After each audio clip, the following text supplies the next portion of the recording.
What's up YouTube? Chini here, back at it again, and welcome back to the channel, guys. So today we will be creating another content about Widiland, and this time around, guys, we will do an in-depth explanation paano yung kitaan, paano kumikita yung mga free play to earn ang gimmick, yung ayaw mag-invest kasi ang investment sa kanya is optional.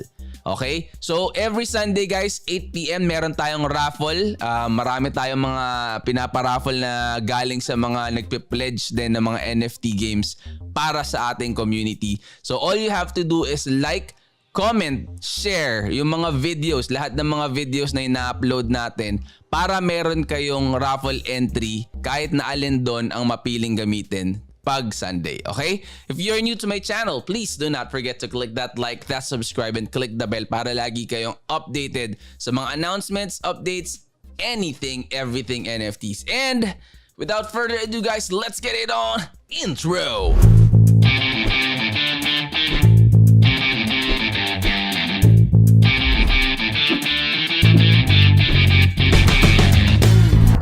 So, Widiland, guys, link will be in the description of the video, yung mismong website niya and yung game din itself para diretso agad kayo pag kinlik ninyo, hindi na kayo maliligawin, mapupunta pa sa mga phishing sites.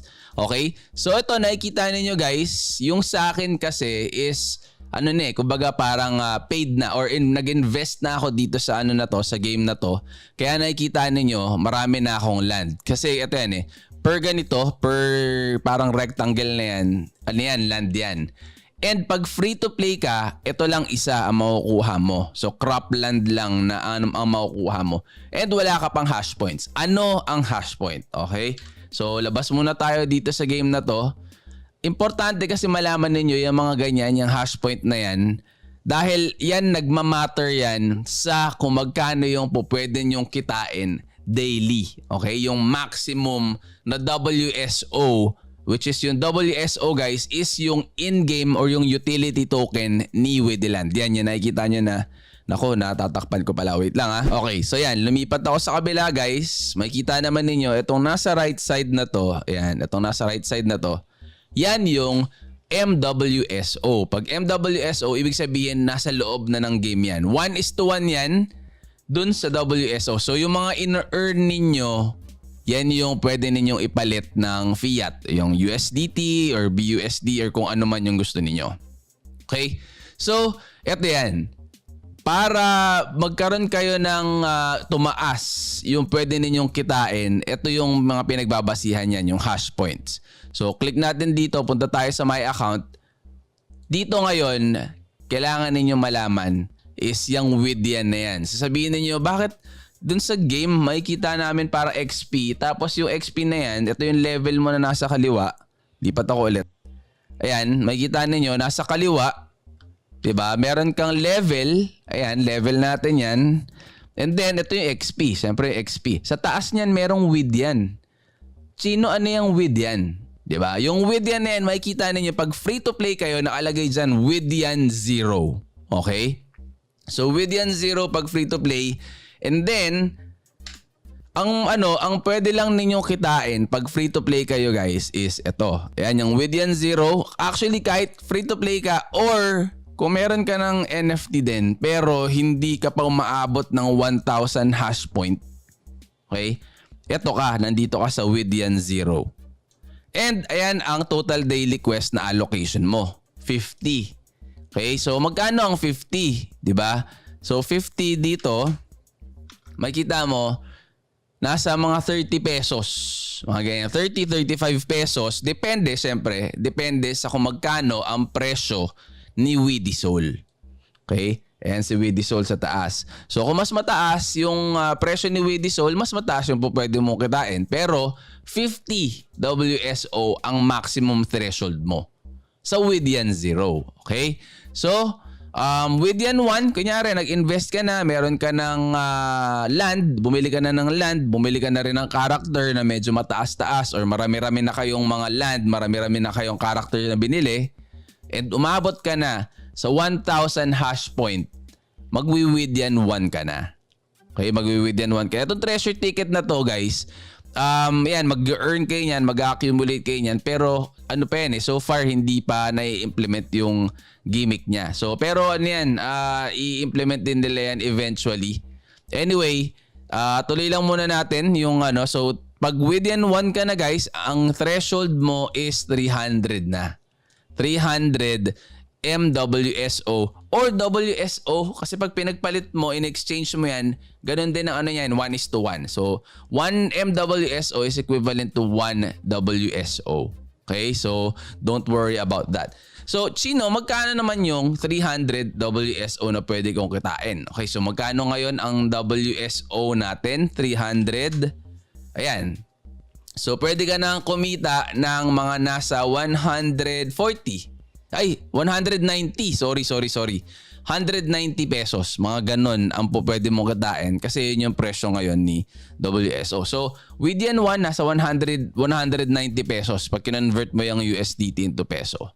Okay? So, with yan 3 naman tayo. With yan 3. Ay, with yan 2 pala. Sorry. So, with yan 2, pagka nasa 1,500 na yung hash point mo, yung mga nabili mo pa rin, again, yung mga NFTs, 400 na.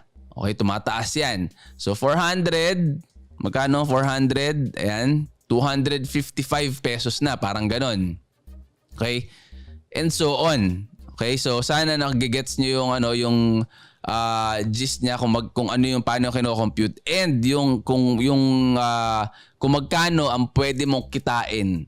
Depende sa kung magkano yung ininvest mo. So yung sa akin, ayan, nakita naman niyo naka-blue, naka-Widyan 3 na ako. Okay, Widyan 3, 2,000 hash point, 500. So magkano ang 500?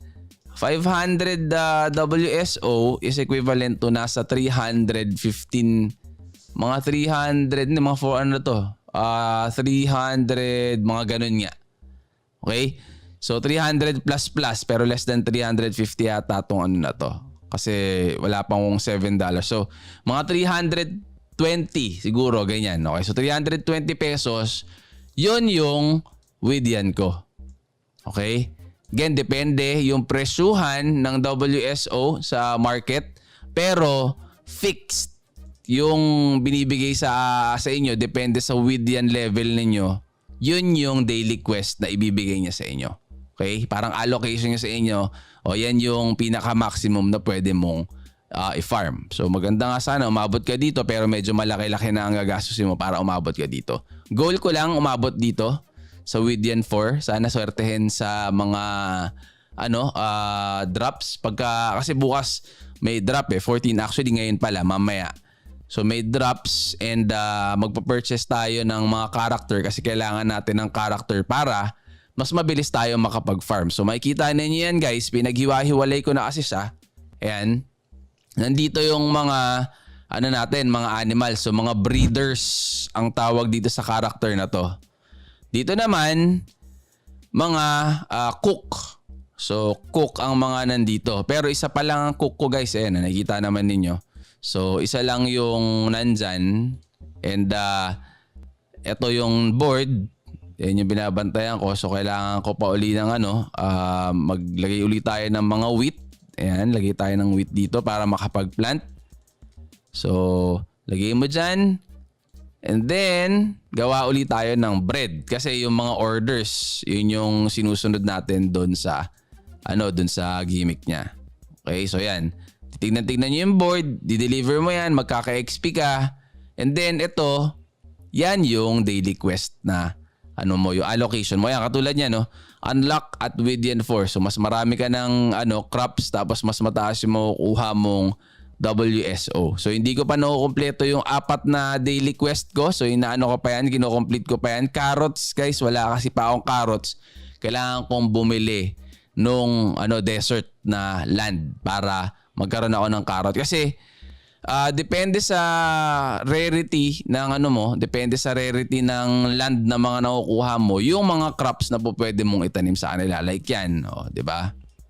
So, dito, pakita ko sa inyo yung sa akin, yung inventory ko. Nakachamba ako kasi nung nakaraan ng legendary na na land. So, tingnan muna natin.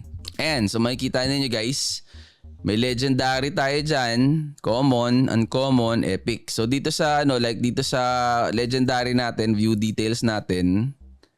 ito yung mga pwedeng crops na makuha dyan. Pero yun nga, pagka sa orders, yung mga orders na nakalagay dito, 'di ba? Kung kunyari may carrots, katulad nun yung daily quest natin, sabi niya collect 30 carrots, wala naman tayo nung land na yon, kailangan natin mag-purchase nun para makuha mo yung WSO.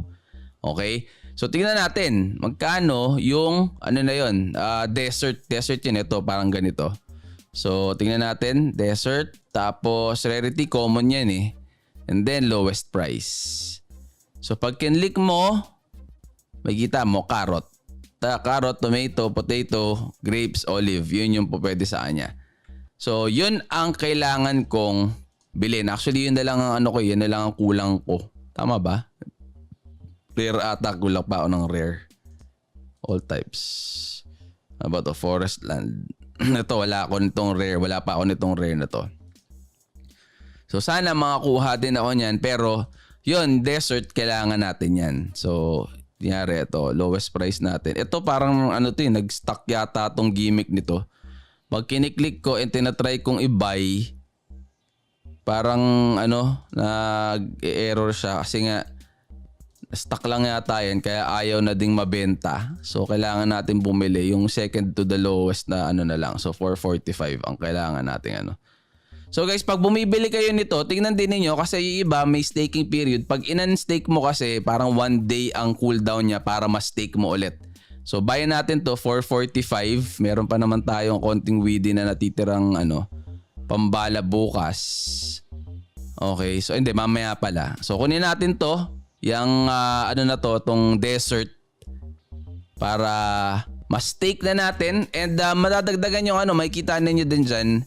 Ayan, view inventory, congratulations daw. Gumastos ka na naman. At syempre, kikitain naman natin to. Kaya naman tayo gumagastos. And guys, ito nga pala, hindi ako, ang sa akin lang guys, kasi tiwala naman ako dito sa game na to. Napakaraming backers nito. Kaya, kumbaga, nag-invest na rin ako dito sa kanya. Kasi feeling ko talaga yung mga gantong game, long term eh. Hindi siya yung basta-bastang mga katulad ng iba na parang nagbubuhos ng pera, ang bilis ng kitaan pero ang bilis din ng, 'di ba? Yung sustainability ng game hindi pang matagalan, 'di ba? Yung mga ganun. So ito, ewan ko, parang feeling ko talaga maayos yung pagkakaano niya, layout niya nung game, napakaraming backers. And napakita ko sa inyo yan para magkaroon din kayo ng idea dito na lang. So widiland.com. Pag mini-scroll down, all the way down nyo dyan, meron dyan, makikita nyo, ayan o. AU21 Capital, sikat na sikat. X21, OIG, Polka Bridge, diba? Mga sikat na sikat yung mga yan eh. So hindi basta-basta itong game na to. Pero ako, syempre, you still have to do your own research. Ayoko namang kung ano yung sinabi ko, yun na lang din ang kukunin ninyo agad, diba? Syempre, pera ninyo yan. So you have to decide on your own and make your own research para hindi din kayo pasok ng pasok sa kung ano man yung mga nakikita lang ninyo na nire-review ng mga YouTubers, di ba? So yan, ito. Tulad yan, kung bumili na tayo ng nag-ano na tayo, nag-login daw ulit. Kasi nga, nagdagdag tayo ng land. Okay, so, login lang natin ulit. And then, tingnan natin. Ayan na, nandyan na si si Carrot, di ba? So, lagyan na natin yan. Sa ngayon, dahil nga kulang pa guys yung yung mga farmers ko at saka yung cook at saka yung breeders ko, lipat-lipat lang ako. So kung kunyari, ayun, tulad nito, idle na siya dahil nandito sa kanina sa yung wheat ang pinapaplant ko sa kanya.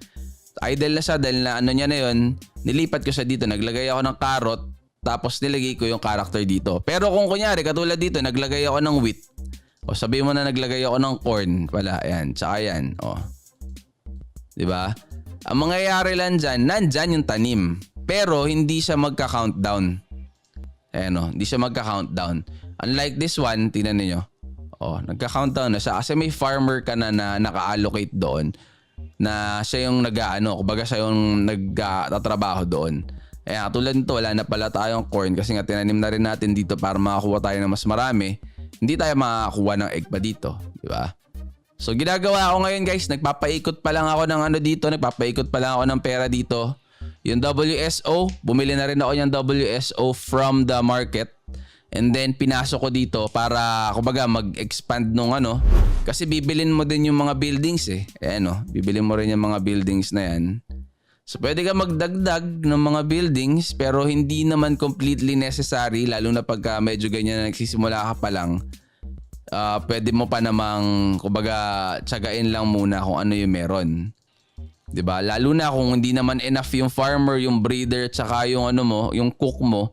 Sayang lang din, ang dami mo mga buildings tapos hindi naman efficient yung gamit mo, 'di ba? Kasi wala kang mga tao na naka-allocate doon. So ayan. Okay? So, may nakompleto tayo for delivery. Pwede tayo mag-deliver nito, 8 XP or hintayin natin to. Pwedeng ito, yung cookie, 84 XP naman to. Ito, coffee at saka yung bawang. Bawang ba? Cotton yata yan. Ang bawang pinagsasasabi mo. Cotton ata yung ano na yan. So, yun. Pili ka kung ano yung gusto mong gimikan dito, di ba? So, pero pwede na rin yan. Pwede mong lagay na yan. Dahil, or pwedeng hintayin mo rin to. Tatlo yung ano niya.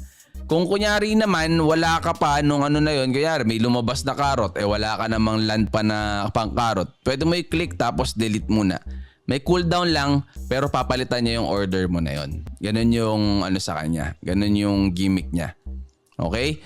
So yun, sana na na-absorb nyo kung ano yung dinidiscuss ko. And then pwede naman ninyong i-rewind din para mas maintindihan ninyo kung lalo na kung medyo mabilis yung pagkaka-explain ko, pwede ninyong ibalik-balik. So ito, next one, ayun yung active guys. Ito ang active earning ni Widiland. Makita nyo, ang dami nakakatuwa. Ang dami bang space pero nakakatuwa dahil parang hasyendero ka na talaga, medyo kompleto ka na. So yan yung active na earning ni Widiland. Ano naman yung passive na sinasabi mo, Chino? 'Di ba? So yung passive guys, ito. So pag pumunta kayo dito sa sa account mo na dito, nakapag-login ka na sa app.widiland.com, nasa dashboard ka, yan yung parang summary nung account mo. And then yung spaceship repair, ayan, makikita ninyo kung magkano yung pinasok ninyo dyan. Okay, kung magkano yung pinasok ninyo na hash point. Kumbaga yung naipon na hash point ninyo, ang nakalagay dyan, 1,000 hash point is equivalent to 6.58 WIDI a day. Ngayon, nagbabago-bago yan. Paano nagbabago-bago? Kasi yung daily distribution guys, okay, yung daily distribution depende sa kung gaano karami yung hash point ng lahat ng mga players. So kung kunyari mas mataas yung naging hash point mo, mas mataas yung magiging daily distribution na ito. Kasi ito hati-hati kayo dito. Yun yung niya. So kung meron kang 5,000 na hash point, edi meron kang parang times 5 mo to, 'di ba? Guys, dahil kumbaga 1,000 per So, ito times 5 mo yan. Mas marami ka nakukuha. So, ngayon, sa 6.58, diba? 6.58 times 2, kasi nga 2,000 yung sa akin, ang nakukuha ko per day is, so 6.58 times 2, 13.6. Sa 13.6 per day na pwede mo makuha, ang naman nun, WIDI yan WIDI. So WIDI ang natin dito. Hindi yan WSO guys. Okay, so yan. So ang total is 13.16. So yan. $1, parang nasa 50 pesos a day. Okay, 50 pesos a day nang wala kang ginagawa naman doon. Kumbaga added income lang yun eh. Added income lang tong saan ba yun? Itong spaceship repair. So, kumbaga, wala ka namang ginagawa, may hash point ka lang bukod dun sa active income mo, pwede mo rin kolektahin to. So, kung hindi mo nilalaro yung game sa loob, tapos medyo mataas yung hash point ng mga naka-stake mo na may makukuha at may makukuha ka pa rin dito. And then, may lock staking ka din dito. Ayan, kung gusto mo magpasok ng mag-stake ng mga WIDI tokens, pwede mo rin gawin dito. Okay, kung meron ka na pwedeng ipasok dyan. Okay? Now, yun nga, sa sa investment, guys. Magkano, sabihin mo na lang sa akin, Chino, magkano investment dyan? Okay? Number 1, pwede siyang laruin for free. Kung gusto mo lang naman ng casual gaming na medyo may konting kita, pwede. Pero yun nga, 30 pesos, parang 30 pesos. Sabi mo na lang 35 pesos a day. Kung i-multiply mo yun, 300, mga 1,000 a month. Free to play yun. Okay? Free to play ang gimmick mo. May 1,000 ka naman sa isang buwan. Pwede na. Pero kung meron kang pang stake, meron kang pang invest, pwede ka naman mag-invest. Magkano ang pinakamura na land? Land muna, na land. Sabihin mo na lang nag-stake ka ng land na para mag-ano ka lang. Sabihin mo mag 1,000 ka. Within 1. Kaya within 1 kasi medyo malaki yung difference niya. So within 1. Gawin mo, kunyari, kumuha ka lang ng sabihin mo na lang 500 hash point na na 500 hash point na land. So kuha ka ng sabihin mo dry land, ano bang hash point din diyan. So pwedeng isang dry land na ganyan, tapos maraming characters para lang maging 1,000 ka. Kasi pwede again, yung mga characters mo dyan, pwede kang kumuha ng mga yung mga breeders, 'di ba? Breeders, farmer, cook, pwedeng diyan ka mag-invest ng pampataas mo nung nung hash point mo. So kunyari, ayan, rare. 'di ba? Kuha ka ng sabihin mong 3 farmer para lahat ng mga yan. Kunyari, meron ka ng mga land ng ganito. Ito, katulad nito, 2 yung cropland natin dito. So 2 farmer ilagay mo diyan, pwede. 'Di ba? So pwedeng ganon ang gimiga mo sa kanya. Baga, diskartihan mo na lang kung ano yung magiging kumbaga distribution ng ng investment mo. 'Di ba? Basta ang goal mo lang, kunyari, ang budget mo nga lang is ganun, pang 1,000 hash point lang. Depende sa'yo. So, kunyari lang, kukuha ka ng 3 ganito. Ito medyo mahal na 'to eh. Medyo mahal na tong gimmick na to. So 2,390 kunyari ang niya, presyo niya. Mahal si farmer kasi eh. 2,390. Ayan so parang nasa almost 10k yung niya, yung taas na nun Ayan, yung rare 2,390, yun yung pinakamurang farmer. So parang 10k. And then, yung land mo, kunyari, kuha ka lang din ng mga yung dry land. Kunyari, dry land. Diba? Tapos, lowest mo lang to. Ayan, mga 640. Ayan, 640 ang kunyari niyan. Kano ang 640? Mga nasa 2.5. So, sabihin mo na lang siguro, para makapag-with yan 1 ka, mga gagastos ka. Kung mano-mano to kung mano-manong bili. Gagastos ka siguro ng mga 20. Mga ganyan. Mga 20 mil. Tapos, ang ROI mo, guys, ito, forecast lang. Kunyari, 20,000 ang ininvest mo, tapos nakapag-with yan 1 ka. Diba? With yan 1, 20,000. Ang with yan 1, ang pwede mo kitain sa kanya is 300. 300 na WSO. So, palitan natin to, guys. Sorry, medyo mahaba. Gusto ko talaga ito maintindihan ng lahat kasi yung unang video na ginawa ko medyo malabo-labo pa. Gusto ko lang yun, overview lang para dun sa inyo. So ito, parang ang kikitain mo dito, sabihin mo mga 180 pesos. So yung 20,000 mo, 20,000, up natin yung calculator natin, guys. Ayan, nakikita kaya. Ayan.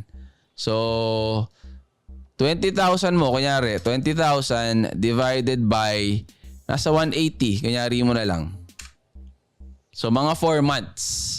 111 days Ayan, So, a little less than 4 months yung, yung ROI mo. Okay? Pero again, tansayin nyo muna. Kasi ako nga, sabi ko nga sa inyo, tiwala naman ako dito sa game na to. And yung sa akin, natsambahan ko kasi, guys.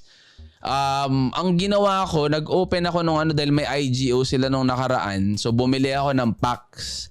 Yung packs na yon 3,500 pesos yung isa nung land. Bumili ako ng land and then nga thank goodness na nakadali tayo ng isang legendary. Ayan, ang nakuha ko yan, isang legendary, isang common, isang uncommon, saka may epic din. Kaya ang baba ng ano ko ng investment ko. Baga kung sa 20,000 pesos with yan 1K, yung 20,000 pesos na yun, nakuha ko na with yan 3. With yan 3 nga ba ako? With yan 3 o with yan 3 yung ano ko. Dahil nga sinwerte sa pick. Baga yung opening ng ano. Kaya ngayon, February 14, kung mauunahan natin ng upload yung ano, baka mapanood nyo to and then maabutan nyo pa yung Valentine's Day na ano nila, promotion. Baka pwede kayong mag-invest kasi mas mura-mura yun eh. So tsambahan na lang din kung ano yung makukuha ninyo. Baka mas makuha ninyo na mas mababa and mas mataas yung Widian level na makuha ninyo. Mas mataas yung daily income na po pwede ninyong makuha. Diba? So yan, ito may natapos na naman tayong tinapay. 3 na naman yung natapos nating tinapay. And then maglagay tayo nito. Ayan, so wala nang itlog. Kukuha, mag-ano ka na naman dito pero wala ka na ding corn. Ito may carrots na. So lagay natin yung tao dito, yung farmer mo. Yan ang mahirap guys eh. Kaya kailangan magdagdag ka. Ang mahal ng farmer. Mahal ng farmer na na character. Yan ang pinakamahal. Yung iba 100 WD lang ang presyo nung pakita ko sa inyo. Ito dito sa marketplace. So yung pinakita ko sa inyo kasi kanina farmer yata yun eh. So nyari breeder. Yan, tapos lowest price. May 100 nga lang 190, 100. So yun ang presyo ng breeder. Pareha sila ng cook, ganun din ang cook. Pero ang farmer, ayan, medyo mataas talaga siya. Ayan yung hash point niya, common lang yan 17 lang, 500 WD. So magkano ang WD ulit? 500 WD.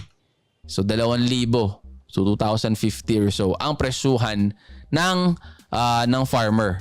Okay? So yun ang pinakamahal dito sa game na to. So yun ang mga dapat ninyong malaman, guys. Yung Widian level, importante yan para makonsider ninyo in terms of magkano ang pwede ninyong kitain. So silipin din natin yung lang para makompleto na lang din. Yung Widian 5, ang taas na niyan guys, 10,000, napakalaki na ng gagastos. Baka 100,000 na siguro ang gagastosin ninyo dyan para makuha ninyo yung Widian 5. Pwera na lang kung medyo, again, binubuenas-benas kayo. So 2,500 yan. Ang 2,500 is ayan So nasa 1,500 pesos a day ka. So 1,500 pesos a day in a month kung ganyan ang presyuhan nasa 45,000 ka. Per yan, kumbaga per account kung ganun yung yung Widian level mo. Pwedeng ganun. Okay? So yun ang sana naging helpful guys. Kung naging helpful tong video na to and nalinawan kayo sa kung ano yung mga gimmick kay Widiland, please do not forget to click that like, that subscribe, and leave a comment. Let me know ano yung mga pwede nating gawan pa ng video about Widiland or ano pa yung mga gusto ninyong mga NFT projects na gawa natin ng review para makatulong sa pagde-decide or pagre-research ninyo dito sa Play to Earn. So again guys, if you're not subscribed yet, consider subscribing. And I will see you on the next every Sunday guys, 8 PM meron tayong live stream raffle. Sali kayo doon, like, comment, and then put the hashtag Sunday Slowdown with Chi. And then share the video din para yung mga kaibigan ninyo malaman din na merong parang Farmville ang gimmick na game na pwede silang kumita. Okay? I will see you on the next guys. I'm out. Peace!